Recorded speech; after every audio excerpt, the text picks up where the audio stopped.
Good morning.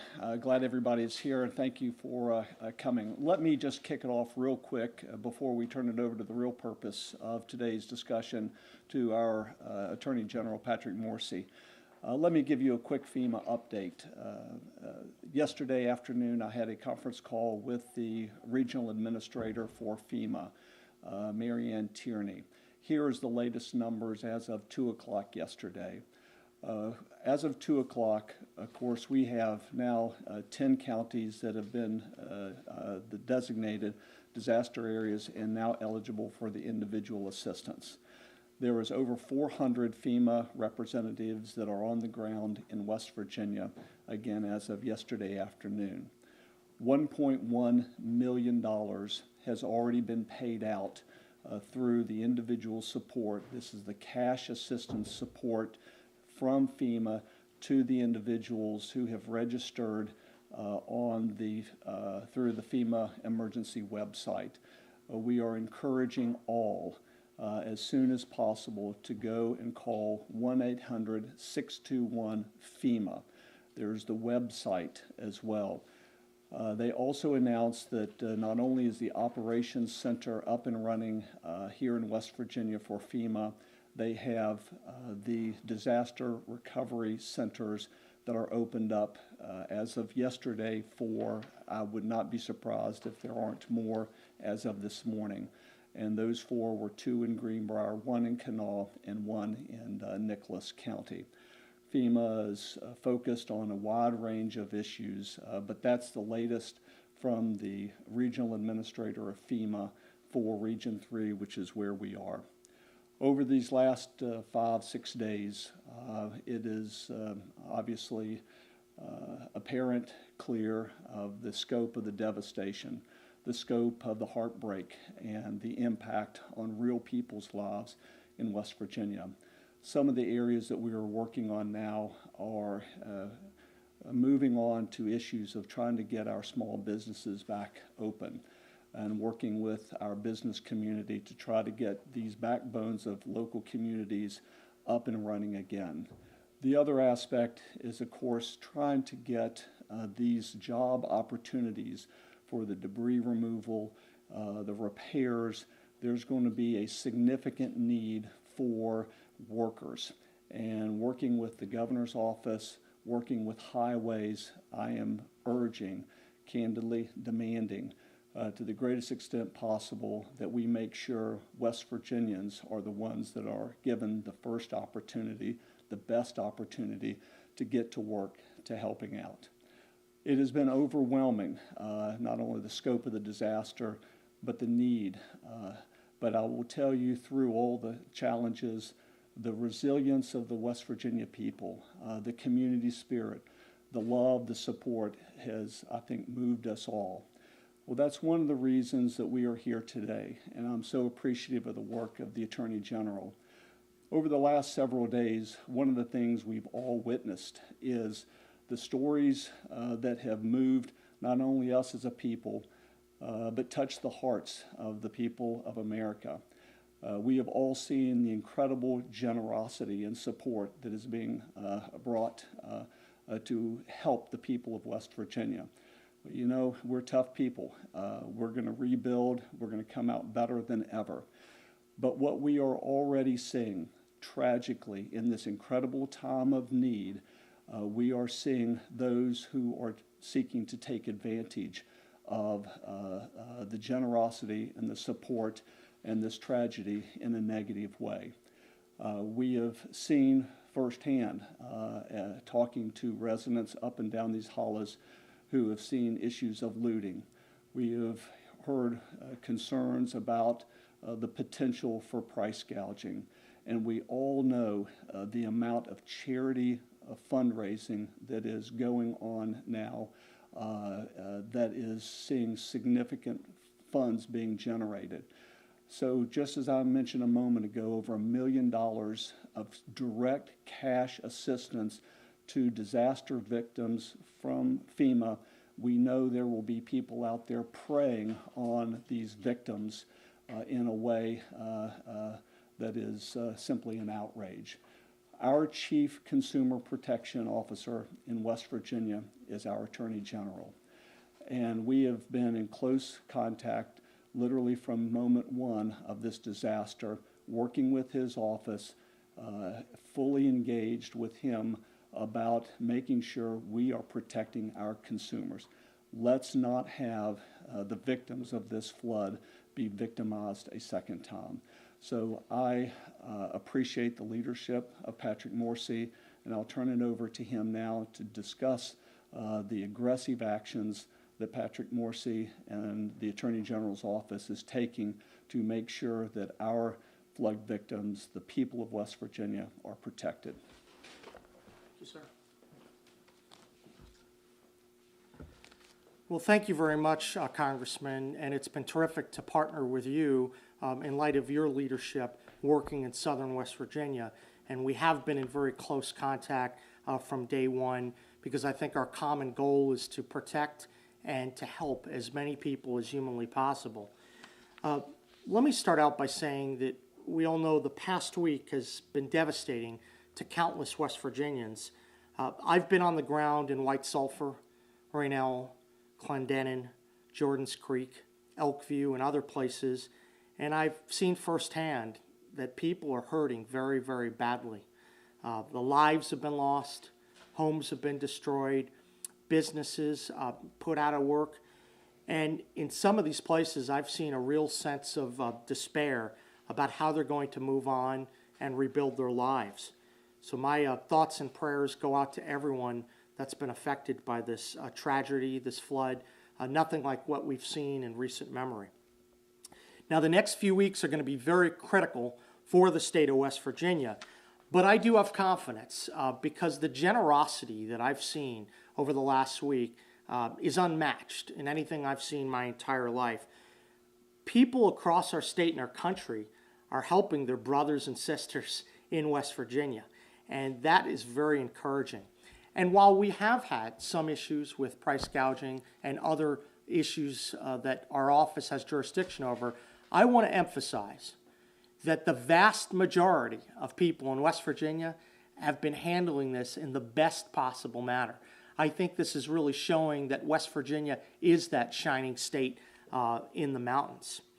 Now, over the last week, our office has been very engaged in enforcing the laws on the books and also trying to help impacted consumers by having extended mobile office hours within the community. We've worked to ratchet up the state's public awareness of the price gouging laws and the potential for charity fraud, and we've had extended hours for our consumer protection tip line. We've already had investigators out in the field researching every single complaint that's been filed, and we will continue to be aggressive in reviewing every single complaint that comes into our office. But we need to do more, and over the next few weeks we're going to further expand our office. First, internally we're working to have a flood task force to address many of the special needs that are going to be arising as a result of this crisis. That means lawyers and non-lawyers coming together to address all of the consumer protection issues that this crisis brings. Now, to date, our flood task force and our consumer protection division has been very proactive. In light of the fact that charitable scams do occur during times of public emergency, we've proactively reached out to 30 of the 39 charities that we're aware of that are operating in West Virginia that are trying to assist consumers. We have no reason to believe that most of these charities aren't doing incredible things. However, we want to make sure that we can work closely with them at the outset so that the money is spent properly and, of course, is expended right here in West Virginia. We're also trying to work with them in a collaborative manner to block fraudulent schemes that may arise. Every day something pops up on the internet, we want to make sure we're closely reviewing that so that the people get the benefit of the money that are raised, not some scammer that may come and look to make a quick buck. We've also urged the charities to remember the quote, "If you see something, say something." And that's critical, and I would urge everyone watching today to take that to heart. Call our 1-800 number. It's there for a reason. It's 1-800-368-8888. 8808. Let us know if you see any instance of a consumer charity fraud. Also, we want to educate West Virginians. Do not give cash. We have heard of situations where people are giving cash. In fact, interestingly, over the weekend when we held a supply drive where we had sent a lot of supplies to the needed area through our office, the auditor's office, the Capitol Police, and GW football team, there were people that tried to give us cash. We want to urge everyone, don't do that.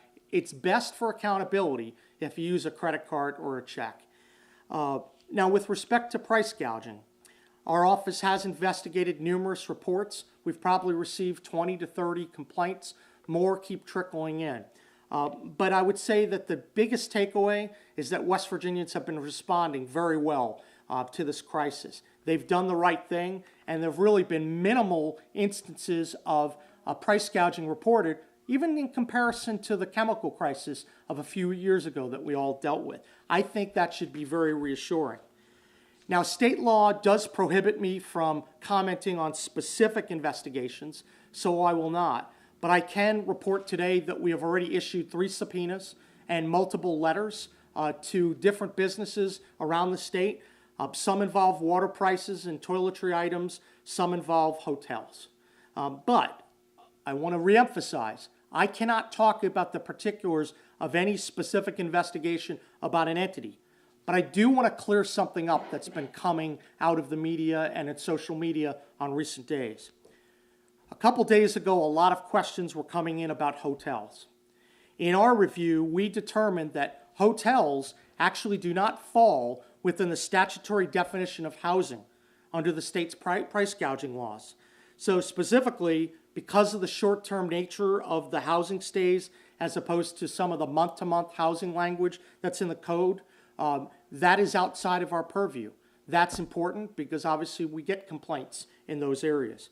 Having said that, a hotel may still be subject to our consumer protection laws. Unfair and deceptive acts and practices still apply to all business entities. So once again, without commenting about a particular entity, I want to note that no one is outside the complete purview of the consumer protection laws, but the price gouging laws are a little bit different. And that may be something the legislature may want to look at in the upcoming months and years. So I also caution everyone that when you're hearing about price gouging, provide us evidence. We can't act on the basis of a rumor or on the basis of a Facebook post.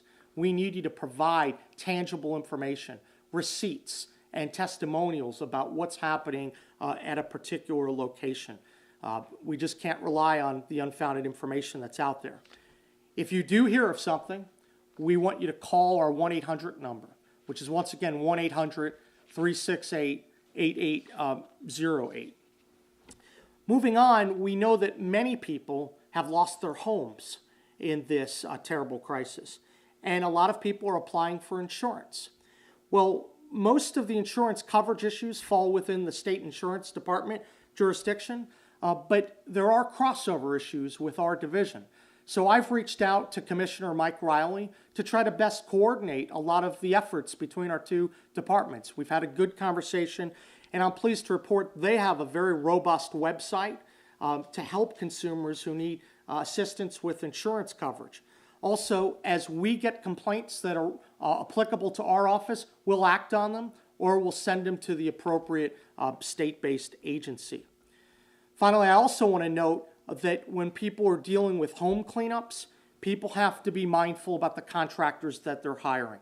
During times of public emergency, we've seen sometimes that non-licensed contractors or fly-by-night groups may arise. If you have a doubt about a particular contract, consumers should reach out and call our office and our tip line. Now, going forward, our office is going to continue to focus on outreach efforts in the flood communities. We know that we have mobile office hours that are continuing. They're up on our website. We know that the teams that we've set up even today and yesterday have gone to Raynell, White Sulphur Springs, Clendenin, Elkview, Richwood, Spencer, Ravenswood. We're going to be across the board and getting to as many of the different hollers as we can. We know that visits to Clay and Webster County are set for Friday. We want to be out in full force because there are still some people without electricity or just don't have the ability to reach out to our office because their homes have been wrecked.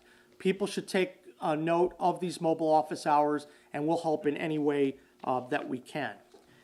Now, within the Capitol, we're also trying to do things to help. Whenever a public emergency like this arises, the state will expend money, and there is a need for rapid approval of any state contract dealing with this. So I'm announcing today that I've instructed my contract approval team to approve every contract related to flood rehabilitation and cleanup within 24 hours. This must be given the top priority in our office to help the people in need, to make sure that they're getting assistance quickly and no bureaucracy is going to hold this process up. We've also designated multiple attorneys and non-attorneys in our office to assist on any of the legal questions that arise. Just in the last 2 days, my office has received questions about condemnation. There are a lot of homes that are ruined. A lot of individuals and cities are trying to figure out what are the legal mechanisms for handling that. We're researching those issues right now, and we're happy to work with individuals and cities to get those questions responded to very promptly. So there are a lot of important consumer protection issues that we're working on, and we will be focusing on the days, weeks, and months ahead. But it would be remiss of me not to go back to the principal theme. I think Congressman Jenkins can attest to this, and all of the leaders in our state who have worked closely together to help people in need. West Virginians really have come together in an amazing way. And don't let the isolated reports of price gouging and some issues of looting or charitable fraud get in the way of the central message. There's no place on the face of the earth quite like West Virginia, and we've seen it in this crisis. So I'm grateful that you all came here today to hear about these important issues, and Congressman Jenkins and I would be happy to answer any questions that you may have. You mentioned that there are 4 FEMA centers out in the field. Are they going to send any to Clay or Nicholas or Clay or Webster? Again, the stats that I gave you was as of 2 o'clock yesterday when we had a personal discussion with the regional administrator for FEMA. This is a continuum. The fact that just yesterday we had an additional group of counties on the officially designated list for individual disaster assistance, there is no question that the number of disaster recovery centers, whether it be a fixed location or a mobile unit from FEMA, will expand dramatically today and in the days ahead. You know, a lot of people still don't have power. People don't have a phone or a cell phone, and some may need assistance getting registered. 3,200 people, as of 2 o'clock yesterday, 3,200 households, which includes more than just people, one person, have already registered with the 1-800-621-FEMA. We are encouraging people, please get registered. And this $1.1 million that has already been dispersed, cash assistance to individuals or to people who have been registered, who have demonstrated the appropriate need. So again, as mentioned earlier, working with the Attorney General, as the number of centers open up, the number of people get registered, the amount of financial support gets dispersed, this is tragically a target-rich environment for those who would prey on somebody that just got $500 or $700 to help with the cleanup, to somebody knocking on their door saying, hey, we're ready to do a little work. But we are going to see many more disaster recovery facilities opened up in the days ahead. Next question.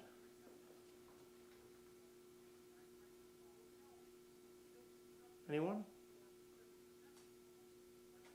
I know you can't speak specifically to the price gouging, but can you speak statewide? Do you see, have the cases been more outside of this area or in?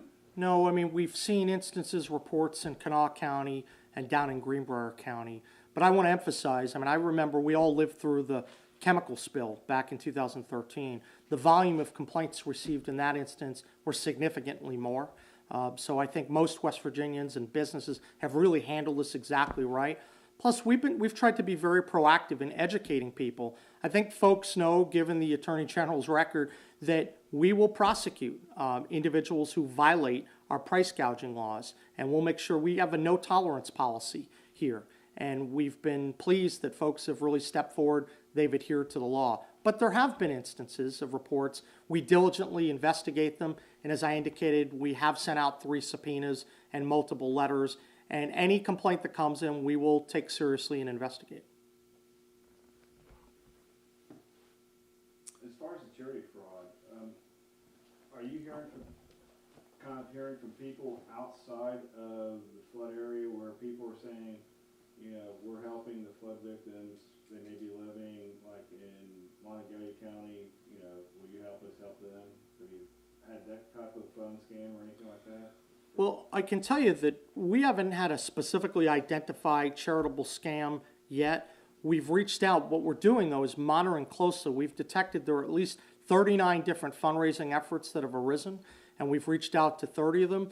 But our experience, whether it's from Sandy or Katrina or many of the major natural disasters, have said that these scams will arise. So we're actually trying to be very proactive in working with them and having our team identify when these charitable endeavors are coming online. Most of them, if not all of them, are absolutely incredible, and they're doing great things for the state of West Virginia. But you always have to watch for the one bad apple in the mix that may get a little bit of traction and will rip people off. So this is a proactive measure to make sure to limit the fraud, because my experience in looking at some of the findings of some of those major disasters is that these fake charities and scams arise. We know we've gone after people who set up these GoFundMe accounts and they are not using the money for good purposes, or they may only be spending a small percentage of the money helping West Virginians. I want to make sure that the administrative costs for these charities are kept reasonable and that the money's directed to West Virginia. That's what people expect when they donate, and that intent should be fulfilled. And when you said the 30 charities that you've contacted, I mean, are they like the charities that pop up all the time whenever and they do go to, or is it just someone that has just said, oh, I'm a charity and I'm... You know, we see a combination. Sometimes we see charities just emerge instantaneously on Facebook. And obviously, when you are a charity, certain rules of the state apply. But we also have a lot of the very reputable charities, whether you're talking, for instance, we've worked with Red Cross on a number of issues. We know that there are some prominent charitable endeavors going on. But there can be a charity just pop up immediately and it can get viral on Facebook depending upon how it's written. So we've tried to reach out to everyone who we can find in an effort to establish a dialogue with our office and work with them in a collaborative manner to make sure the money goes through. Well, don't charities have to be registered with the Secretary of State's office before they can even say... Yeah, I mean, you need to be registered with the Secretary of State's office, and we're in the process of going through that to make sure everyone is fully complying with the laws. That's why I said we're reaching out. We've started that process now. We've identified 30 charities to date. As I said, most of them are reputable, they're registered, but we're going to make sure that everyone is complying with the law. And you plan on contacting, or you just can't find the other... Well, no, we've started the process. That's what I can confirm right now, that I know we've had touches in to 30 of the 39, but we're going to work on the remainder, and we will get in contact with everyone. That I can assure you.